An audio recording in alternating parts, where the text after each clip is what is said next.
She heard the snap before she felt it, her own bone breaking in her husband's grip. Carolyn was 8 months pregnant. Marcus was worth $85 million, and he had just shattered her wrist because dinner was late. But Marcus made one fatal mistake. He rushed her to the emergency room, and the X-ray technician who walked through that door was the last person he expected to see. Her brother. What Daniel discovered on that screen would unravel everything. FBI investigations, drug cartel money, and a $2 million life insurance policy with a forged signature. Marcus had been planning her murder for months. Stay until the end. What happens at Minute 38 will leave you speechless. Subscribe now. This story is just beginning. The sound of bone breaking was quieter than Caroline expected, almost like a branch snapping. Clean, final. She stared at her wrist, watching it bend at an angle where no joint should exist. The pain had not registered yet, just ice flooding through her veins, cold shock spreading from her chest to her fingertips. She was 8 months pregnant, and the man who had just shattered her wrist was her husband, a millionaire real estate developer worth $85 million, a philanthropist who donated to children's hospitals, a pillar of the community who shook hands with mayors and senators, a monster hiding in plain sight. But what Marcus Westbrook did not know was that in exactly 47 minutes, his entire empire would begin to collapse. Because the X-ray technician about to walk through that emergency room door was someone he never expected to see. Someone who knew Caroline before she disappeared, before she stopped answering calls, before she became a ghost haunting her own life. Her brother. And what Daniel saw on that X-ray screen would lead to the FBI, drug cartels, a forged signature, and a $2 million life insurance policy that Caroline had never signed. A policy that meant her death had already been planned, scheduled, budgeted for. Look what you made me do. Marcus's voice cut through the ringing in Caroline's ears. He stood 3 feet away in their pristine kitchen, surrounded by granite countertops and the stainless steel appliances that cost more than most people's cars. His face was flushed, his chest heaved, but his voice was already shifting from rage to something else, something practiced, something smooth. The transformation happened so fast. 1 second, a monster, the next, a concerned husband. Carolyn cradled her arm against her belly. The baby kicked hard, like she knew, like somehow, even in the womb, she understood that everything was about to change. I did not mean to. Marcus stepped closer. His hand reached toward her face. Caroline flinched. He stopped. His eyes flickered with something that might have been annoyance, or might have been satisfaction. You just pushed me too far. The stress at work, that deal falling through, the Henderson property went to someone else because my lawyer missed a deadline. I know it is not an excuse, but you have to understand the pressure I am under. I was at the doctor. Carolyn's voice came out small, weak. She hated how weak she sounded. Hated that 3 years of marriage had turned her into this trembling creature who apologized for existing.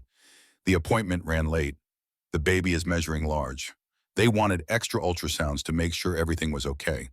You could have called. I did call. 3 times. You were in meetings. Your assistant said you could not be disturbed. Marcus's jaw tightened. He did not like being contradicted.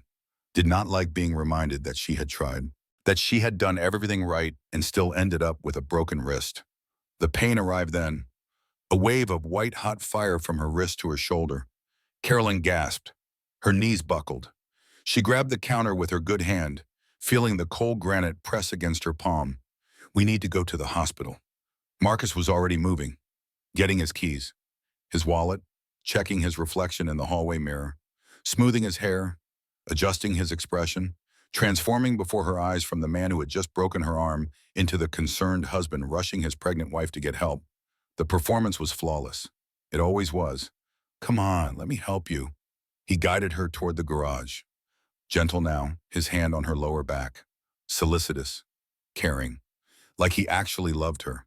Like he had not just twisted her wrist until the bone gave way because dinner was not ready when he got home. In the car, Caroline sat perfectly still. Each bump sent lightning through her arm. The baby kept kicking, restless, agitated, sensing her mother's distress even through the walls of flesh and fluid that separated them. You tripped on the stairs. Marcus's eyes stayed fixed on the road. His voice was calm, matter of fact, like he was discussing the weather or what to have for dinner tomorrow. Remember, you were carrying laundry. You tripped on that loose carpet we keep meaning to fix. I told you to be more careful. I told you 100 times. Carolyn said nothing. She had learned that silence was safer. Silence did not provoke. Silence did not escalate. Silence was survival. His hand found her knee, squeezed. Not hard enough to bruise, just enough to remind her who was in control. You tripped on the stairs. That is what happened. That is what you are going to tell the doctors. That is what you are going to tell anyone who asks. I tripped on the stairs. Her voice was automatic, mechanical. The words she had learned to say.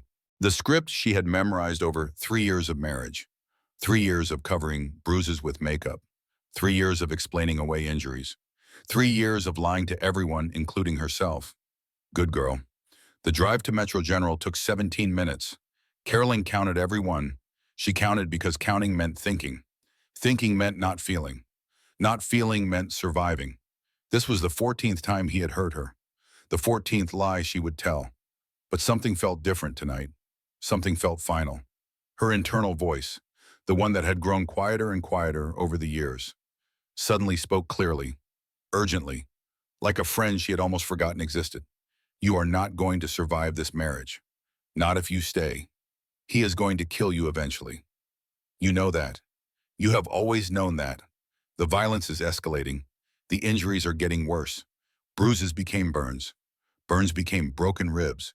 Broken ribs became a shattered wrist while 8 months pregnant. What comes next? What happens after the baby is born and you are no longer carrying his air? The emergency room was controlled chaos. Saturday night in a city hospital meant every kind of human suffering concentrated under fluorescent lights. Ambulances screaming into the bay. Police officers escorting handcuffed patients. Families huddled in plastic chairs, waiting for news that might destroy them. Humanity at its most broken. And Caroline fit right in. What happened? The triage nurse was brisk but kind. Efficient in the way that came from years of seeing the worst and still showing up for the next shift. She looked at Caroline's belly, then at her arm, then at Marcus, hovering too close, his hand possessively gripping Caroline's shoulder. Something flickered in the nurse's eyes. Recognition, suspicion, the look of someone who had seen this pattern before. Who knew exactly what a spiral fracture meant when it appeared on a pregnant woman's arm? But she just smiled professionally. Because what could she do? What could anyone do when the victim insisted everything was fine? I fell on the stairs. I am so clumsy these days with all this extra weight. Caroline gestured at her belly. Laughed. The laugh sounded hollow even to her own ears. The nurse nodded, typed into her computer. But her eyes kept returning to Marcus, to the way his hand gripped Caroline's shoulder. Possessive, controlling, the grip of ownership. Not love. We will get you to X-ray. See what we are dealing with. Are you having any contractions, any bleeding? No, the baby is fine. She has been kicking up a storm. Good. That is good. The nurse handed them forms. Fill these out. Someone will call you back shortly. Marcus took the clipboard. His hand rested on Caroline's shoulder. To anyone watching, it looked supportive, comforting. The devoted husband taking care of paperwork so his injured wife could rest. Carolyn felt the weight of it like an anchor, like chains, like the bars of a cage she had willingly walked into 3 years ago, not realizing the door would lock behind her. Caroline Westbrook, a tech in blue scrubs, stood in the doorway. Young, professional, holding a tablet. That is us. Marcus stood. Just the patient, please. The tech smiled apologetically. X-ray room is small. Regulations. You can wait here. We will bring her right back. Marcus's jaw tightened. He did not like being separated from her. Did not like losing control even for a few minutes. But there were too many witnesses. Too many people watching. Too much risk of making a scene. He nodded, sat back down, his eyes locked on Caroline as she was wheeled away. A warning. A reminder. Be good. The X-ray room was small and cold. Caroline sat on the hard examination table, still wearing the navy blue dress Marcus had bought her. The one he liked. The one that made her look like the perfect pregnant wife. Modest, Appropriate. Invisible. The fluorescent lights hummed overhead. The walls were painted a calming blue that did nothing to calm her racing heart. There was a poster about radiation safety, another about proper positioning techniques. Everything so normal, so routine. Nothing about this night was normal. The tech entered with his back turned, checking equipment, pulling up her file on the computer. His movements were efficient, practiced, the movements of someone who had done this 1,000 times before. Okay, let us see what we have got here. Can you confirm your name and date of birth, Caroline Westbrook? March 15th, 1996. The tech froze. His hand stopped mid-reach for the lead apron. His shoulders tensed. For a long moment, he did not move, did not breathe. Then slowly he turned. Daniel. Time stopped. Caroline's brother stood in front of her. Daniel, who she had not seen in 2 years. Daniel, who Marcus said did not want to see her anymore. Daniel, who she had been forbidden to contact because he was toxic and jealous and trying to destroy their marriage. All lies, all manipulation, all part of the systematic isolation that had cut her off from everyone who might have helped her. Caroline, his voice cracked. His eyes scanned her face, taking in the changes, the hollowed cheeks, the dark circles under her eyes, the way she held herself like she was trying to take up as little space as possible. Then his eyes dropped to her belly. 8 months pregnant, a niece or nephew he had not known existed. Then to her arm, bent at the wrong angle, swelling already visible, the unmistakable evidence of violence. What happened? She could not speak, could not move, just stared at him, at his familiar face. Older now, tired, lines around his eyes that had not been there 2 years ago. But still Daniel. Still her big brother who used to check for monsters under her bed, who taught her to ride a bike, who held her hand at their father's funeral, who walked her down the aisle when she married Marcus, not knowing he was handing her over to a different kind of monster. I need to examine your arm. Daniel's voice shifted. Professional, clinical, but his hands shook as he approached. The tremor of a man fighting to maintain control when everything inside him was screaming.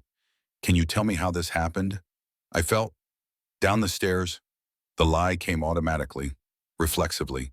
3 years of conditioning, 3 years of covering for him, protecting the carefully constructed illusion of a perfect marriage. The lie tasted like acid on her tongue. Daniel said nothing. He helped her position her arm on the x-ray plate. His touch was so gentle. Nothing like Marcus's hands. Nothing like the grip that had twisted her wrist until she felt the bone give way. She could see him processing. The trained eye of a medical professional cataloging evidence. The way she held herself. The careful movements designed to minimize pain. The old bruises peeking from under her sleeve. Yellowing fingerprints on her upper arm. A roadmap of abuse written on her body. Stay still. Do not move. The machine whirred. A flash of light capturing the truth that words could not speak. Daniel stared at the monitor. Too long. His jaw clenched. Unclenched. He zoomed in on the image. Enhanced it. Studied it with the intensity of someone who knew exactly what he was seeing. Someone who had been trained to read the stories that bones tell. Carolyn. He came back around, crouched in front of her so they were eye level, so she could not look away. So she had to see the truth reflected in his eyes. This is a spiral fracture. She said nothing. Do you know what that means? His voice was carefully controlled. The voice of someone trying very hard not to scream. It means someone twisted your arm. This kind of break does not happen from falling. The physics do not work. This fracture pattern only occurs when someone grabs you and twists until the bone gives way. Someone did this to you. I fell. Her voice was barely a whisper. Please, Daniel. I fell. How many months pregnant are you? 8. His eyes closed. Just for a second. When they opened, they were filled with something that looked like rage and grief and guilt mixed together. The eyes of a man who was realizing he had failed to protect someone he loved. Is Marcus still in the waiting room? She nodded. I need to get the doctor. Stay here, please. Just stay here. Daniel. Caroline grabbed his wrist with her good hand. Desperate. Terrified. Not of Marcus finding out, but of what would happen after. The retaliation, the punishment, the escalation. Please do not make this worse. Worse, he looked at her, really looked at her. Not at the pregnant woman in the navy dress. Not at the victim with the broken arm. At Caroline, his little sister, the girl who used to laugh so easily, who dreamed of traveling the world, who had so much life in her before Marcus systematically extinguished it. Caroline, your arm is broken. You are 8 months pregnant. You are covered in bruises. How much worse can it get? He did not understand. He could not understand. If he made waves, if he caused problems, if he drew attention to what was really happening, Marcus would know. And when they got home, when they were alone, when there were no witnesses, it could always get worse. That was the lesson she had learned. There was no bottom. There was no limit to how much pain one person could inflict on another when they had complete control. But Daniel was already gone. Out the door, moving fast, the door swinging shut behind him with a finality that felt like the closing of one chapter and the beginning of another. Caroline sat alone in the x-ray room. The machine hummed quietly. The blue walls pressed in around her. The poster about radiation safety seemed to mock her with its cheerful warnings about invisible dangers. Her arm throbbed. The adrenaline was wearing off. Pain settled in like an unwelcome guest. Sharp, insistent, real. The kind of pain that could not be ignored or explained away or covered with long sleeves. The baby kicked again, hard enough to make Caroline gasp. She rested her good hand on her belly, made small circles, soothing, calming, trying to communicate through touch what she could not say in words. I am sorry, she whispered to her daughter, because she knew it was a girl. They had found out at the 20-week ultrasound. Marcus wanted a boy, had been furious when the technician announced the gender, had punished Caroline for it later, as if she had somehow chosen wrong. I am so sorry, baby girl. I am sorry I brought you into this. I am sorry I stayed. I am sorry I was not strong enough to leave. Her internal voice was clearer than it had been in months, maybe years, like a fog lifting, like waking up from a nightmare only to realize you are still living in one. God, I was so stupid. The signs were all there from the beginning. The way he isolated me from everyone, the way he tracked my phone, the way he made me ask permission to leave the house, the way he controlled what I wore, what I ate, who I talked to. When did I become this person? When did I forget who I was before him? The door opened. Daniel returned with a woman in a white coat, Dr. Catherine Pierce. According to her badge, mid-40s, kind eyes, the kind of eyes that had seen too much suffering and still managed to hold on to compassion. Mrs. Westbrook, I am Dr. Pierce. She pulled up a stool, sat down, made herself smaller, less threatening. The practiced movements of someone trained in trauma response. Your brother is concerned about you. Caroline's eyes darted to Daniel. He stood by the door, arms crossed, face grim, the stance of a guard, a protector. The role he should have been playing for the past 2 years if Marcus had not systematically cut him out of her life. I am fine. I just fell. The words were hollow. Even she could hear it. Dr. Pierce said nothing. She just rolled up Caroline's sleeve, slowly, carefully, giving Caroline time to object, to pull away. She did not. The bruises were clear under the harsh lights. Purple, yellow, green, various stages of healing. A timeline of violence written in the language of broken blood vessels and damaged tissue. How did you get these? I bruise easily. The pregnancy affects blood clotting, and these Dr. Pierce's fingers hovered over the fingerprint-shaped marks. 5 distinct impressions where someone had gripped her wound. The pattern unmistakable. The evidence irrefutable. These are defensive injuries. Caroline pulled her arm back. The movement sent fresh pain shooting through her wrist. I need to get back to my husband. Mrs. Westbrook, I am a mandated reporter. Dr. Pierce's voice was gentle but firm. The voice of someone who had delivered this news before. Who knew the fear it would cause. Who said it anyway because some things were more important than comfort. Do you know what that means? Caroline shook her head. It means if I suspect abuse, I am legally required to report it. I am required to document what I see, and I am required to call the police. This is not optional. This is not a suggestion. This is the law. No. Caroline stood. Too fast. Pain shot through her arm. She swayed. Daniel caught her, steadied her, his hands gentle but firm. No police. Please. You do not understand. He has cameras everywhere. He tracks my phone. He monitors everything I do, every call, every text, every website I visit. You do not know what he is capable of. Daniel and Dr. Pierce exchanged a look. A long look that communicated something Caroline could not quite read. The look of two people who had seen this pattern before, who knew what came next, who were already planning how to help her whether she wanted it or not. Okay, Dr. Pierce stood. Here is what is going to happen. We are moving you to a private room for monitoring because you are pregnant and you have had a traumatic injury. This is standard procedure. This is medical necessity. He cannot argue with it. He will not allow that. He does not have a choice.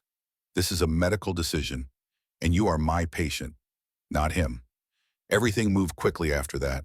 Caroline was transferred to a wheelchair, taken through a different corridor, away from the waiting room, away from Marcus, away from the life she had built on lies and fear.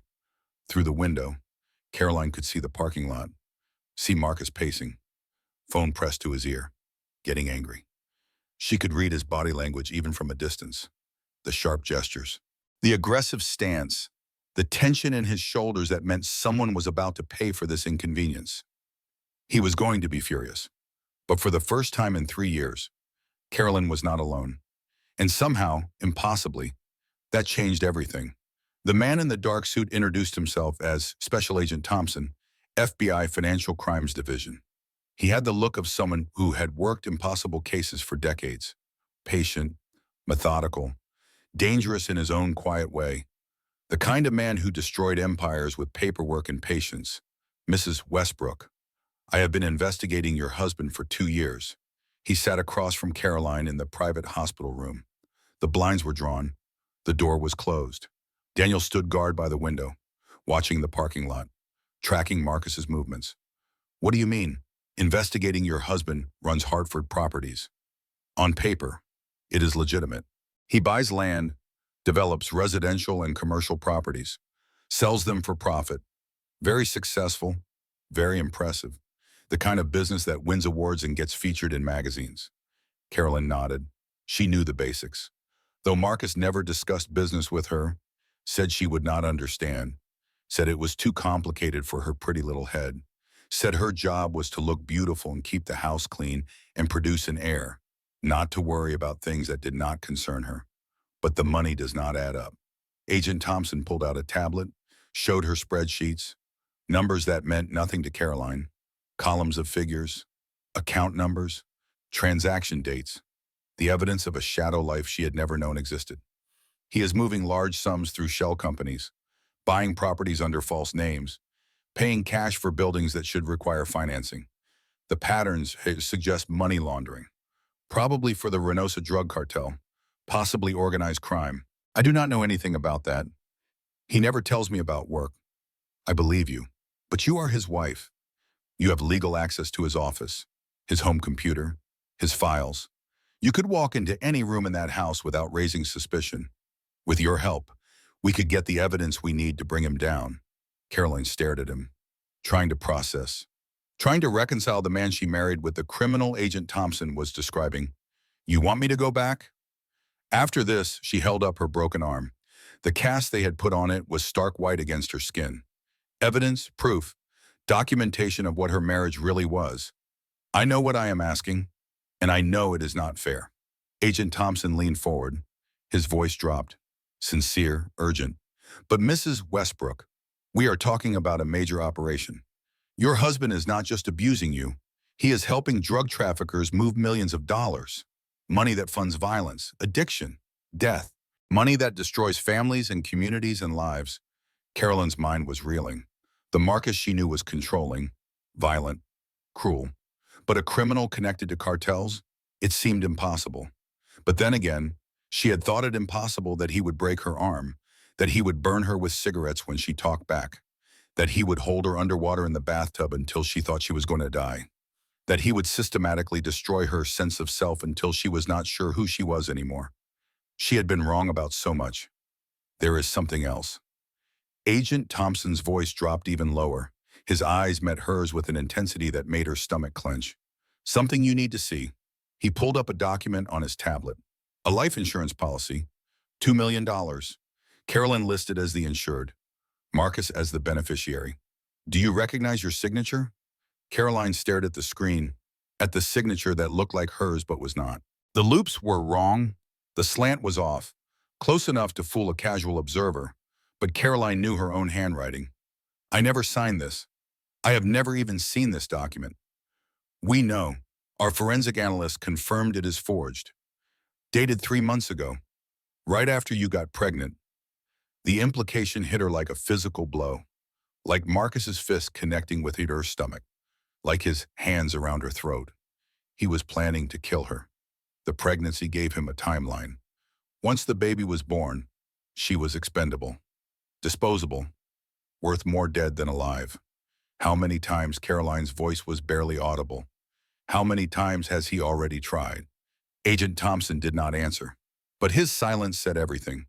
Caroline thought about the car that had almost hit her in the parking garage last month, the driver who sped away before she could see his face, the stairs she had fallen down, the loose carpet that had not been loose the day before, the food poisoning that had hospitalized her for 3 days, the medication that had made her so dizzy she could barely stand. Not accidents, attempts. She had been living in a murder plot and had not even known it. What would I have to do? Her voice sounded strange to her own ears. Distant, detached, like it belonged to someone else. We would wire you, give you recording equipment that looks like normal accessories. You would gather evidence, photograph documents, record conversations. We would coach you on what to look for, what questions to ask. 1 week, maybe 2. Then we move in with everything we need. Daniel stepped forward from his position by the window. She is 8 months pregnant. She cannot go back there. It is too dangerous. Carolyn looked at her brother, at his protective fury, at the guilt in his eyes for the 2 years he had not been there. 2 years when he had tried to reach her and Marcus had blocked every attempt. 2 years when she had believed the lies, believed that Daniel did not care about her anymore. Then she looked at Agent Thompson, at his patient certainty, at the evidence on his tablet. Then she looked at her broken arm, at the cast that documented what her life had become. If I do not do this, what happens to him? We keep building the case. Maybe we get him in a year, maybe 2, maybe longer. These investigations take time, require evidence, require patience. And in the meantime, you file for divorce. Get a restraining order. Hope he follows it. Hope the system protects you. Hope.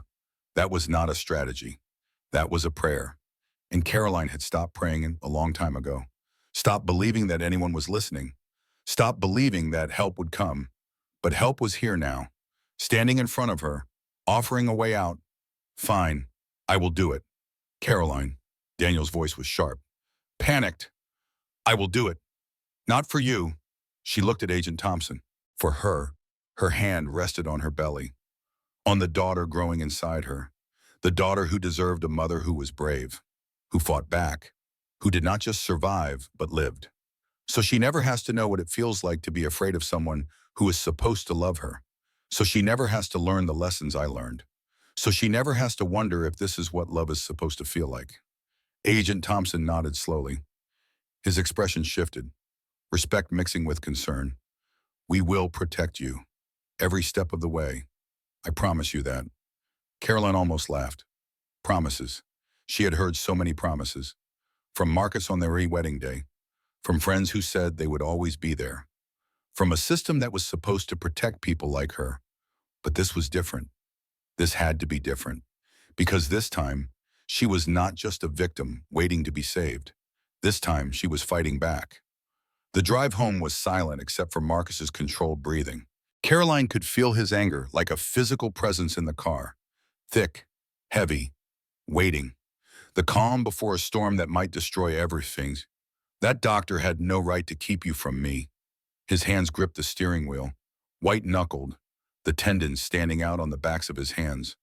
I was worried sick. Do you know what it is like to sit in that waiting room for 3 hours not knowing if you and the baby were okay? Do you have any idea what I went through? I am sorry. The words came automatically. 3 years of training, 3 years of apologizing for things that were not her fault. 3 years of taking responsibility for his emotions, his reactions, his violence. I did not mean to cause trouble, though. They just wanted to monitor the baby, make sure the stress had not affected her. Standard procedure for a pregnant woman with an injury. Marcus softened, slightly, the tension in his shoulders easing by a fraction. The baby is okay. Perfect. Strong heartbeat. She is active and healthy. The doctor said everything looks good. Good. He reached over, took her hand, gentle now. The switch so fast it gave her whiplash. Monstered a husband in seconds. That is all that matters. When they got home, Carolyn moved carefully through the familiar prison, the beautiful house in the gated community, 5 bedrooms, marble counters, a pool in the backyard, perfect landscaping maintained by a service that came twice a week, a cage with a pretty face, a trap baited with luxury. The watch on her wrist felt heavy. FBI equipment disguised as a normal smartwatch, recording everything, every word, every sound, her lifeline and her death sentence all at once. If Marcus discovered it, she was dead. If she did not wear it, other women might die. Other families might be destroyed by the drug money he was laundering.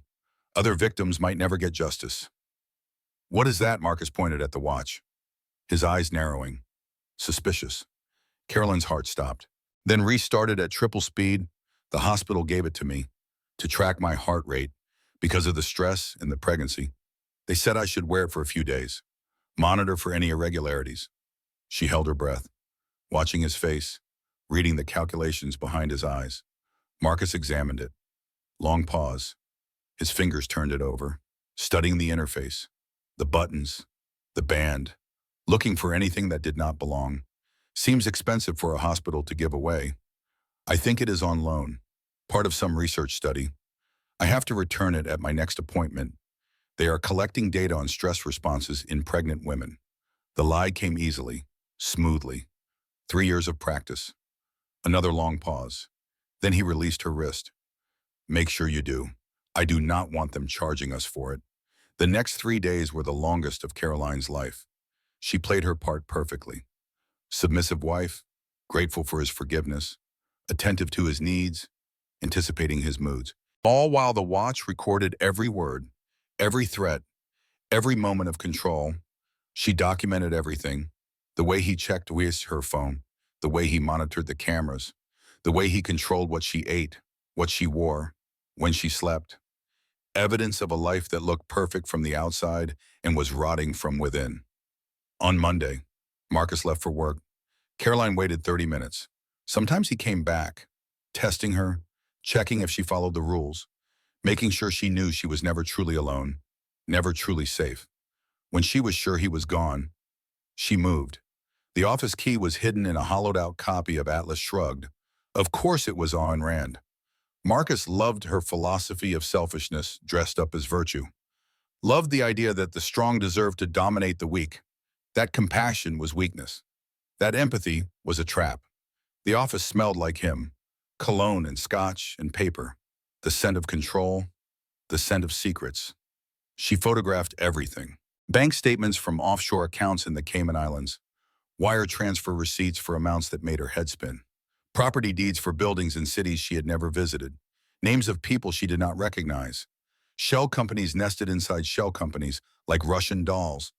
Then she found the third drawer. Different lock. Inside was a gun. Loaded. A Glock 9mm. Cold and heavy and real. And beneath the gun, a folder labeled contingency. Caroline opened it with shaking hands.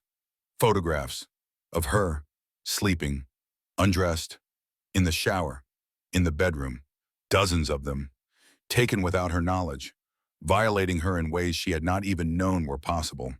He had been watching her, documenting her, treating her like property to be cataloged and controlled. And beneath the photographs, a document, detailed plans for her accidental death. Option 1, car accident, brake line failure, to be executed after delivery when she begins driving again. Option 2, fall down stairs, ruled accidental, postpartum depression used as cover story. Option 3, medication interaction, toxicology will show prescription drugs, ruled suicide related to postpartum psychosis. Each option had timelines, budgets, contingencies, the cold, methodical planning of a man who thought of murder as a business decision. Caroline photographed everything, her hands shaking so badly she had to retake several shots, her vision blurring with tears she could not afford to shed. Then she sent them to Agent Thompson. The response came within minutes. "We have enough. This is exactly what we needed. We are moving tonight. Pack a bag, small, essential. Be ready at midnight. We will extract you and get you somewhere safe." Carolyn hid the bag in the nursery closet, behind the baby supplies they had not used yet, behind the crib they had assembled together, Marcus pretending to be an excited father, behind the future she had hoped to have. For the first time in 3 years, she allowed herself to hope. At 11:47 that night, Caroline slipped out of bed, careful not to wake him, careful not to disturb the rhythm of his breathing. The skills of survival she had learned through pain and punishment. She retrieved her bag, walked to the front door. Her hand was on the lock when every light in the house turned on. And behind her, Marcus's voice. "Going somewhere." Sweetheart Caroline turned slowly. Marcus stood at the bottom of the stairs, gun in hand. The same gun from his office drawer. The gun that had been part of his contingency plans. The gun that was supposed to make her death look like something it was not. "Did you think I would not notice?" His voice was ice, pure fury beneath a controlled surface. The most dangerous version of Marcus. The one who was past rage and into something colder. The watch. The phone. The way you have been looking at me. Like you know something. Like you are planning something. "Did you really think you could fool me?" He held up his phone. Security camera footage. Her in his office. Photographing documents. Opening the locked drawer.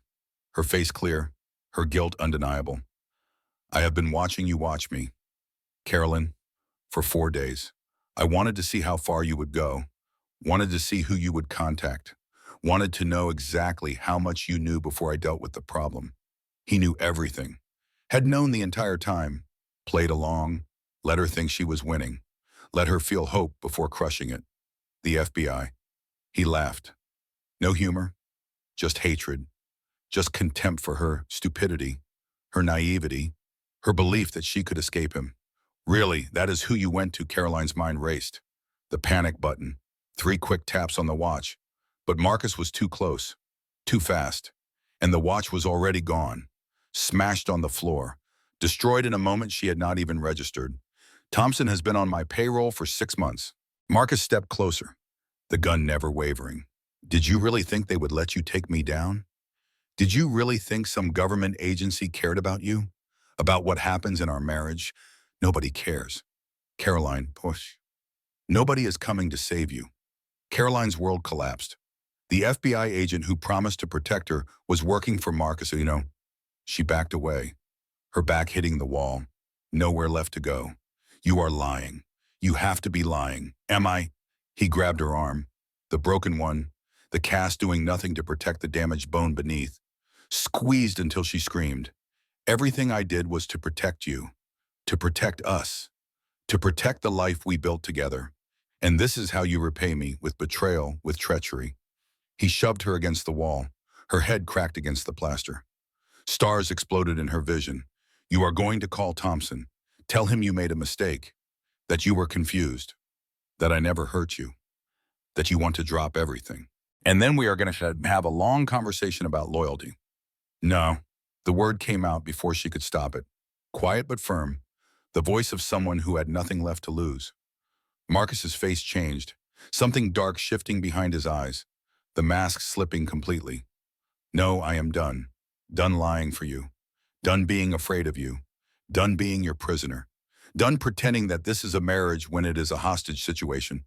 He raised the gun, pressed the barrel against her forehead. Cold metal against her skin. "Then you are done. You had so much potential. Caroline, we could have been happy, but you had to ruin it. You had to destroy everything." Caroline moved on instinct. 3 years of survival instinct compressed into a single moment.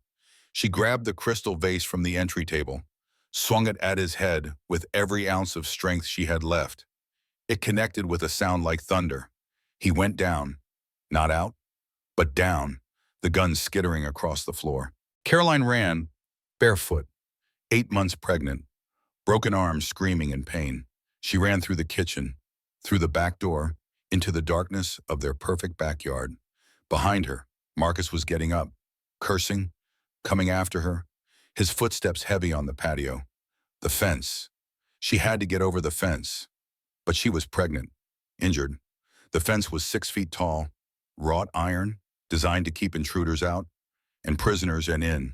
She climbed anyway, tore her hands on the iron spikes, felt something pull in her belly, did not stop, could not stop. Stopping meant dying. She dropped to the other side, landed hard. Pain exploded through her body, white hot, blinding. Get up, get up, get up. Her internal voice screaming. She ran down the street, barefoot, in her nightgown, bleeding, broken. A pregnant woman fleeing for her life through a wealthy neighborhood where everyone was asleep and no one would help. Headlights appeared behind her. Caroline's heart stopped. Then a voice, familiar, impossible. Get in, now, Blair. Her best friend, the one Marcus had cut off, the one she had not seen in 2 years, the one she had mourned like a death. Caroline did not question it. She got in. Blair floored it. The car shot forward into the night. How did you find me? I have been looking for you for 2 years. Blair's voice was tight, controlled. The voice of someone who had been waiting for this moment, planning for it. Hired a private investigator. Tracked Marcus's patterns. I knew he was hurting you. He told me you did not want to see me, that you thought I was a bad influence, that you had outgrown our friendship. But I knew. I knew it was a lie. I knew he was keeping you prisoner. They drove in silence for a moment, Caroline's breath coming in ragged gasps, her body shaking with adrenaline and terror and something that might have been relief. Where are we going? Your brother's place. The FBI is already there. Real FBI. Not the compromised ones. Agent Thompson. In custody, he was not actually dirty, but someone on his team was. Your location was leaked 12 hours ago. Marcus knew you were running before you even packed. Caroline closed her eyes.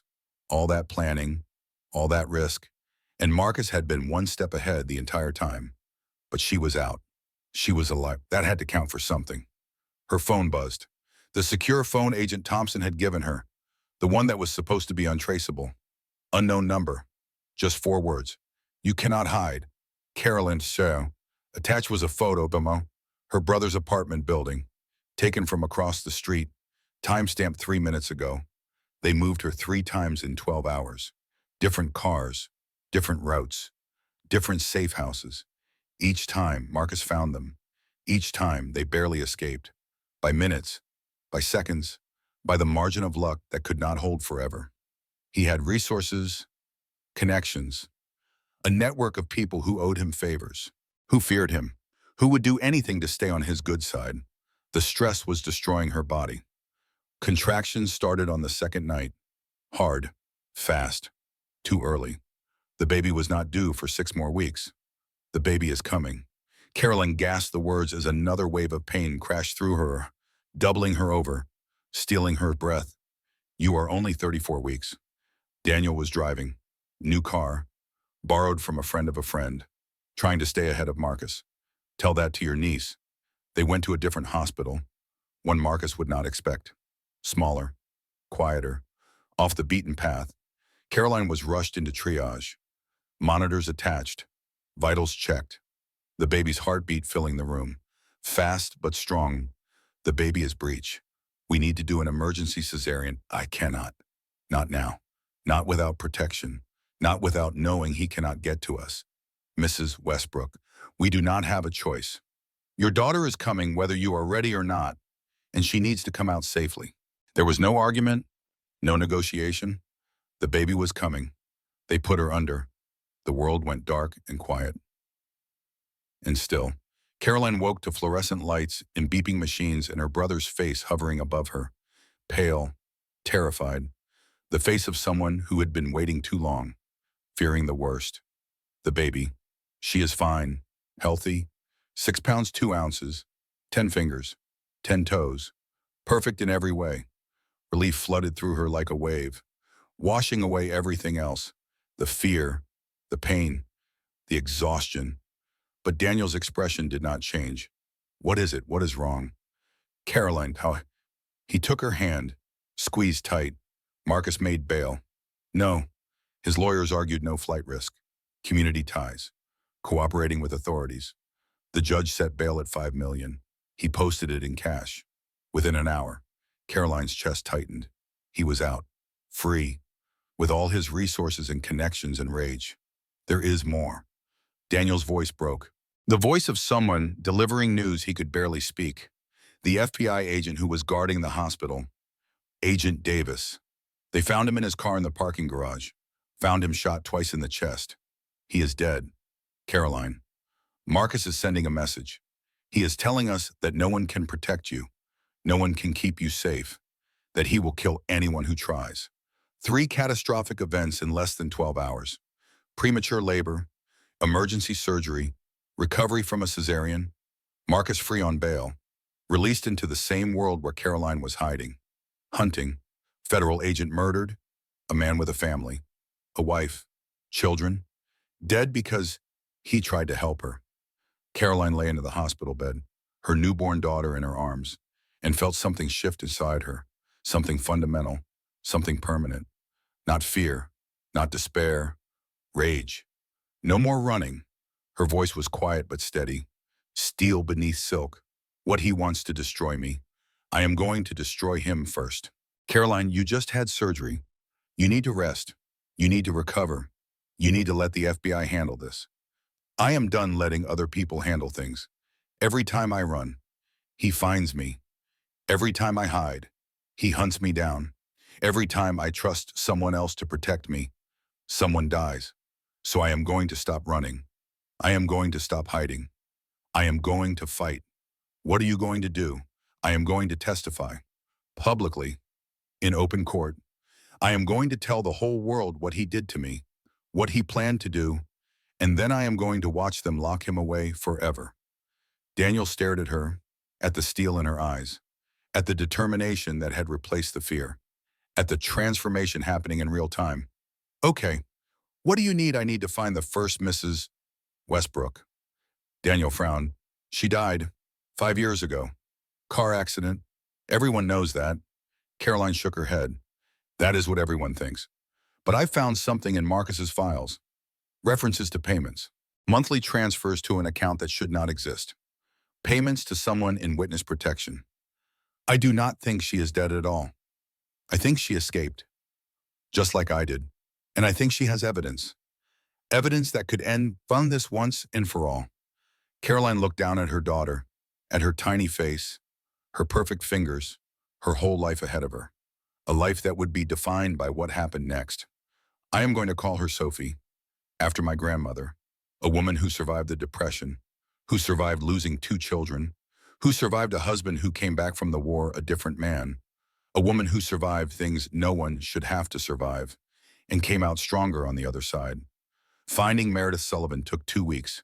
She had been hiding for 5 years. New name, new city, new life. A ghost walking among the living. But she had been watching, waiting, hoping someone would finally bring Marcus down, praying that she would not be the last woman he destroyed. He broke my arm too. Meredith sat across from Caroline in a secure FBI location. Mid-30s, beautiful in a haunted way. The kind of beauty that came from surviving something terrible and refusing to let it define you. Twice. The first time, he said I fell. The second time, he did not bother making excuses. Then he broke my spirit. Then he tried to break my neck. That was when I knew I had to get out. That was when I knew it was death or escape. No other options. What happened? I testified against him. 5 years ago. Financial crimes, money laundering. The same things you discovered. The same patterns. The same shell companies. But his lawyers got the case thrown out on a technicality. Evidence excluded because of how it was obtained. And suddenly I was the crazy ex-wife making accusations. The bitter divorcee trying to destroy a good man. Carolyn nodded. She knew that story too well. The way the system protected men like Marcus. The way money could make evidence disappear. The way a charming smile could convince a jury that the woman bleeding in front of them was lying. So you disappeared. The FBI offered protection. New identity. Clean break. They told everyone I died in a car accident, closed casket funeral, grieving friends. It was easier than the truth, safer than trying to fight him in the open. Meredith leaned forward, her eyes intense, burning with the fire of someone who had been waiting 5 years for this moment. But I kept records. Everything he did to me, everything I knew about his business, photographs, documents, recordings. I have been waiting 5 years for someone to pick up where I left off. She handed Caroline a USB drive. Small, black, unremarkable, but weighted with the potential to change everything. This has everything. Offshore accounts, cartel connections, other women he hurt, women who are too scared to come forward, women who have been paid to stay silent, and video of him admitting what he did to me. What he planned to do to anyone who tried to leave him. Caroline took the drive, felt its weight, its power. Why did you not use this yourself? Because it was not enough. Not alone. The video is from a hidden camera, possibly inadmissible. The financial records could be explained away. His lawyers would say I forged them, that I was bitter, vindictive, crazy. I needed corroboration. I needed someone else with evidence. I needed you. The trial began 3 weeks later. The prosecutor was Elizabeth Warren, fierce, experienced, known for winning impossible cases. The kind of lawyer who went into court like a warrior going into battle. Caroline sat in the gallery the first day, Sophie in her arms, and watched Meredith take the stand. She was magnificent, unshakable. Every question the defense threw at her, she answered with calm precision. Every attempt to discredit her, she deflected with evidence. Every insinuation about her motives, she countered with facts. The jury was visibly affected. Several women crying, men looking at their hands, the weight of truth settling over the courtroom like a blanket. That night, Elizabeth called Caroline with an update. We have got him. Meredith's testimony was devastating. Combined with your evidence, we are looking at multiple convictions, money laundering, tax fraud, racketeering, and that is before we even get to the assault charges. This is almost over. Caroline allowed herself to breathe, to believe, to hope. You are scheduled to testify tomorrow. Get some rest. This will all be over soon. But it was not over. Because the next morning, Caroline received a call that made her blood freeze. Victoria Westbrook has been added to the defense witness list. Marcus's mother, the woman who had watched the abuse and said nothing, who had enabled her son for decades, who had once looked Caroline in the eye and said that a good wife knows when to keep quiet, when to accept her place, when to endure. She is going to testify that you attacked Marcus, that you forged the documents, that you are mentally unstable and made everything up. She is going to try to destroy your credibility before you even take the stand. Caroline closed her eyes. The mother-in-law who had known, who had seen the bruises, who had heard the screams, who had done nothing except make excuses and look the other way, now she was going to destroy everything. Victoria Westbrook took the stand, looking every inch the concerned grandmother. Elegant, dignified, believable. The kind of woman juries trusted. Caroline has always been unstable. Her voice was soft, regretful, the voice of someone forced to reveal painful truths about someone she cared about. Paranoid, prone to exaggeration. My son tried so hard to help her. He paid for therapy, medication, treatment programs, but she refused to get better. She preferred being a victim. The defense attorney nodded sympathetically, playing his part in the performance. Can you describe your observations of their marriage? Marcus adored her, spoiled her, really. Designer clothes, luxury vacations, a beautiful home. But Caroline was never satisfied, always wanting more attention, more money, more control over his business, more access to his accounts. Victoria produced documents with the smooth efficiency of someone who had rehearsed this moment. These are text messages Caroline sent me, threatening messages. She said if I did not give her money, she would destroy my son. She would go to the police with lies. She would ruin our family name. The messages were fabricated. Caroline knew that had never sent them, had barely communicated with Victoria at all during the marriage because Marcus controlled every interaction. But the jury did not know. She could see their faces shifting, doubt creeping in, the seeds of suspicion being planted. Then came the cross-examination of Caroline. The defense attorney was ruthless. Robert Sullivan, known for destroying witnesses, for finding the weak points and exploiting them. Is it not true, Miss Westbrook, that you wanted your husband's money, that you targeted a wealthy man, married him for his fortune, and planned to take everything in a divorce? No, that is not true. But your social media posts before the marriage tell a different story. He showed the jury old photos, old comments, things Caroline had said years ago about wanting financial security, about admiring successful men, about hoping to marry well. You targeted a wealthy man, married him within 6 months of meeting him, and when he threatened divorce after discovering your lies, you fabricated these abuse allegations to take everything he had built. That is not what happened. You broke into his office, stole confidential documents, violated his privacy. Those are facts, are they not? I was gathering evidence of his crimes, or creating it. Caroline's voice failed her. The words stuck in her throat. 3 years of conditioning, 3 years of being told she was crazy, paranoid, ungrateful, delusional. All of it came flooding back. The voice in her head that sounded like Marcus, telling her she was worthless, that no one would believe her, that she deserved what she got. She could not speak, could not defend herself, could not find the words to counter the lies. The defense attorney smiled, the smile of a predator who had cornered his prey. No further questions. Carolyn broke down on the stand, sobs racking her body, 3 years of suppressed emotion pouring out. She had to be helped out of the courtroom by Daniel, who held her like she might shatter if he let go. The headlines that night were devastating. Westbrook trial accuser collapses under questioning. Gold digger or victim jury left wondering after emotional breakdown. Mother-in-law's testimony cast doubt on abuse claims. That night, Carolyn held Sophie and seriously considered running, disappearing, starting over with nothing in a place where no one knew her name. Maybe I cannot beat him, she whispered to her daughter, to the darkness, to herself.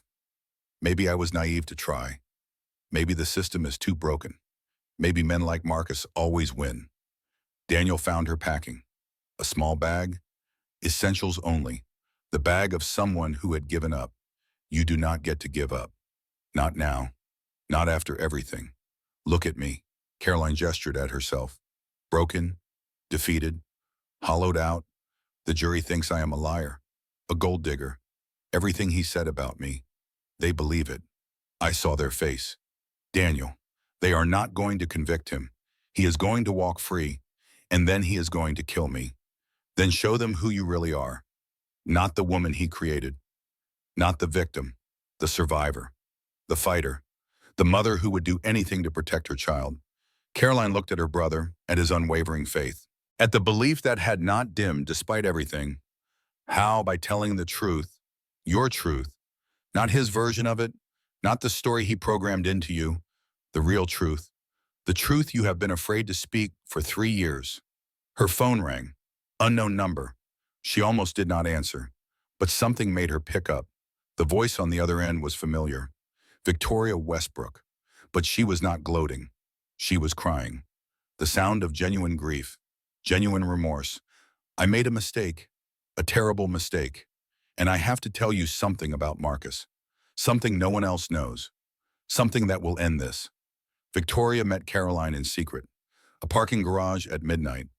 Empty except for their 2 cars and the echoes of footsteps. Why should I trust you? Caroline's voice was hard. Armored. You just testified against me. Tried to destroy my credibility. Tried to help your son get away with everything he did. Because he made me. Victoria's hands were shaking. Her carefully maintained facade crumbling. He has photographs. From years ago. Things I did when I was young and desperate. Before I married his father. He said if I did not testify, he would release them. Destroy me. Humiliate my family. End everything I built. So you chose yourself over me. Over justice. Over truth. Yes. Victoria's voice broke. The dam finally giving way. And I will never forgive myself for that. But I can try to make it right. I can try to undo what I did. How I kept records. Of everything. For 30 years. I documented what he did. What his father did before him. To me. To his first wife. To every woman he ever claimed to love. I told myself it was insurance. Protection. something to use if he ever turned on me. Victoria reached into her purse, pulled out a USB drive. But really, I think I was waiting for someone brave enough to use it. Someone who would not be intimidated. Someone who would see it through to the end. She handed Caroline the drive. This has everything.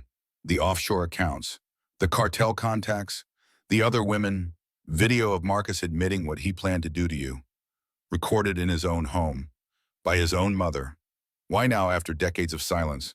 Why not years ago when you could have saved other women because of Sophie? Victoria's eyes filled with tears. I saw her, my granddaughter, and I thought about what he might do to her someday. What kind of man she might marry if she grows up thinking this is normal, that this is what love looks like. And I could not live with that possibility. I could not let my legacy be another generation of victims. Caroline took the drive, felt its weight, the weight of truth, of justice, of finally having the weapon she needed. You enabled him for decades. You watched him destroy women, and you said nothing. You did nothing. I know. You are complicit in everything he did, every woman he hurt, every life he destroyed. I know. Why should I believe you are not just setting another trap because I am his mother? Victoria's voice was barely a whisper. The confession of someone who had carried guilt for too long. I created this monster. I made excuses for him when he was young, covered up his first acts of violence, told myself boys will be boys, told myself he would grow out of it. I taught him that women were things to be controlled, that anger was power, that love meant possession, and now I have to destroy him, even if it destroys me too. The video was submitted to court the next day. New evidence, newly discovered, critical to the case. Marcus on camera, in his own living room, discussing the Caroline problem with his lawyer. Once the baby is born, we proceed with the plan. Make it look like postpartum psychosis, suicide. Everyone will believe it. New mothers fall apart all the time. No one will question it. And I get the insurance money. $2 million. Clean, simple, problem solved. His lawyer, off camera but clearly audible, asking if there were any loose ends. Just my mother. But she knows what happens to people who betray me. She will stay quiet. The jury heard it. The courtroom heard it. The world heard it. Marcus's face as he watched the video was a mask of pure hatred, directed at his mother, the woman who had finally betrayed him, the woman who had chosen someone else over him for the first time in his life. Caroline retook the stand that afternoon, calm, steady, no more tears. The woman who had broken down 2 days ago was gone. In her place was someone who had survived the worst and emerged stronger. Mrs. Westbrook. What do you want the jury to understand? I want them to understand that monsters do not look like monsters. Caroline's voice was strong, clear, the voice of someone who had finally found her truth. They look like successful businessmen, devoted husbands, pillars of the community. They donate to charity. They shake hands with politicians. They coach little league teams. And their victims? We look like liars, gold diggers, crazy women, because that is what they train us to be. That is how they keep us silent. That is how they get away with it year after year. She looked directly at the jury, at each face, making eye contact, making them see her. But I am not silent anymore, and I am not afraid anymore. Not of him, not of what anyone thinks, not of what the world will say. I know the truth. I lived it. And now, so do you. The only question is what you are going to do about it. The jury deliberated for 6 hours. Caroline sat in the gallery, Sophie in her arms, Daniel on one side, Blair on the other, the family she had built from the wreckage, the people who had believed her when believing was hard, who had stayed when staying was dangerous. Meredith sat behind them. Victoria was gone, fled the state before the verdict, running from her son's rage, running from the consequences of finally doing the right thing. The foreman stood, an older man, gray hair, steady hands, the weight of the moment visible in his posture. On the count of assault with intent to cause bodily harm, how do you find guilty? Caroline's heart stopped. On the count of domestic violence in the first degree, guilty. On the count of money laundering, guilty. Count after count, 17 in total. Guilty on all 17.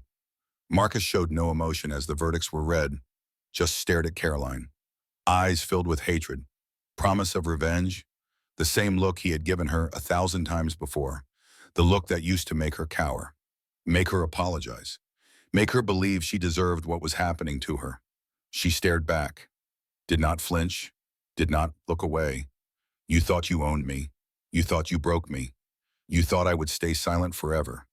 But I am still standing, and you are finished. The sentencing came 4 weeks later. Judge Patricia Winters presided, a woman known for her fairness, her zero tolerance for abusers, her belief that the law should protect the vulnerable. Mr. Westbrook, in my 30 years on the bench, I have rarely seen such calculated cruelty. She looked at Marcus with undisguised contempt. You did not just abuse your wife. You systematically destroyed her, isolated her from everyone who loved her, made her believe she was worthless, controlled every aspect of her existence. And when that was not enough, when she dared to try to escape, you planned to kill her.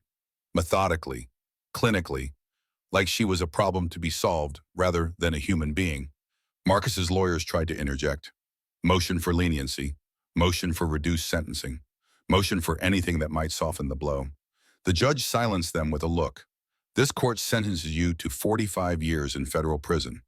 No possibility of parole for 25 years. You will be 67 years old before you are even eligible for release.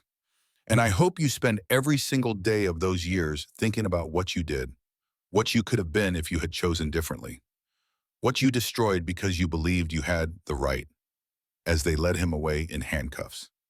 Marcus turned to Caroline one last time. This is not over. His voice was quiet, meant only for her. The final threat of a man who had lost everything. She mouthed 2 words. Goodbye, Marcus.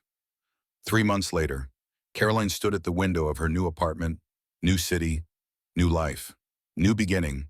Sophie was playing on a blanket behind her, babbling, reaching for toys, completely unaware of the darkness she had been born into, protected from it by her mother's courage. The letter from prison sat on the counter, unopened. She had received it a week ago, knew what it would say without reading it. Apologies that were not real apologies. Manipulation disguised as remorse. Attempts to maintain control even from behind bars. The same patterns, the same tactics, the same belief that he could still get inside her head. She walked to the shredder Daniel had given her, fed the letter through without reading a single word, watched it become confetti, watched it become nothing. Freedom is not just about him being locked up. It is about choosing not to hear him, not to fear him, not to give him one more second of my life. Her phone buzzed. A text from Daniel. Park in 20 minutes, she smiled. Type back. See you there, Soyani. The park was beautiful in the early spring, trees budding, children playing, normal life happening all around her, the kind of life she had forgotten existed.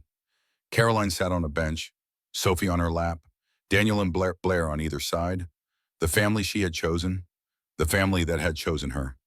A woman approached, young, nervous, recognized Caroline from the news coverage, from the interviews she had given, from the story that had gone viral.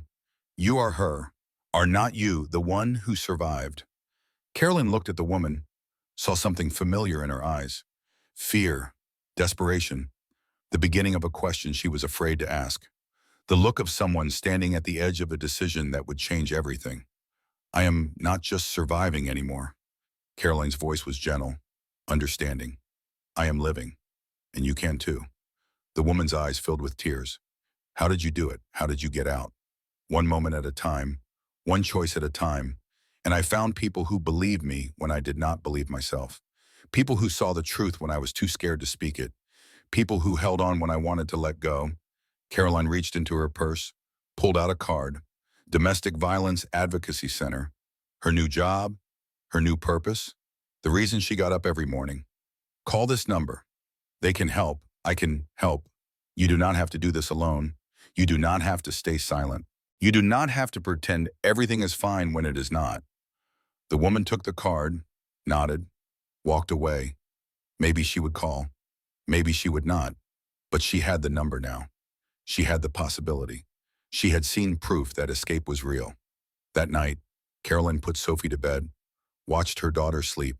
So peaceful, so perfect, so completely unaware of the darkness she had been born into. You are never going to know what fear feels like. Baby girl, Carolyn whispered. I promise you that.